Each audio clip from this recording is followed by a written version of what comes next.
Here's the solution for this. Here's the solution.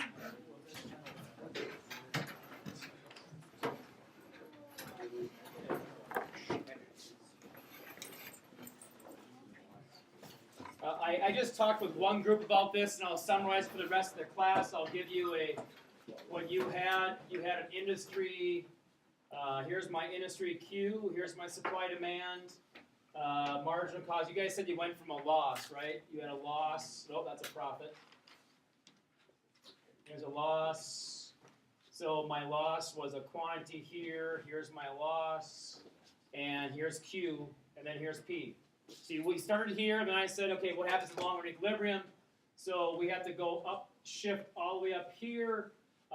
So we had to decrease supply going this way.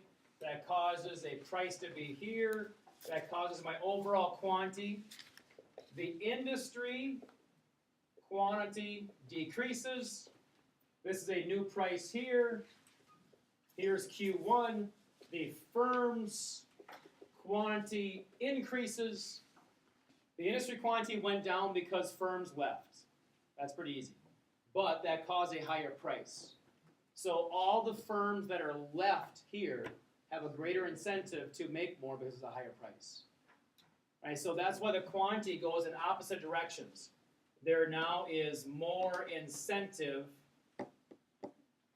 with a higher price. There's more incentive because of that higher price to go up.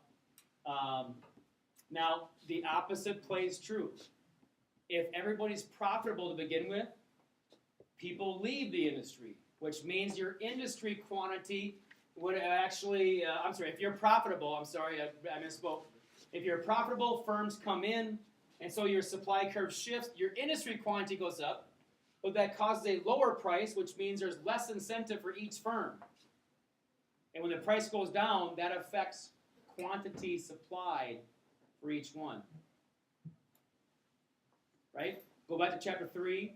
What happens when a price changes? A price change causes a quantity supply to go down.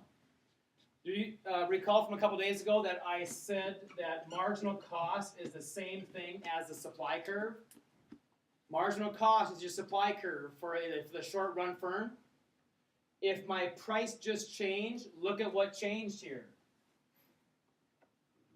We changed right along my supply curve, which is a change in quantity supplied. So that's what that is. So your firm's quantity supplied would increase. So I want you to see what happens from long run to each firm and the overall and how that whole thing shifts. Right? So now you see the whole long run piece and how that is. The last thing I'll introduce, I'm going to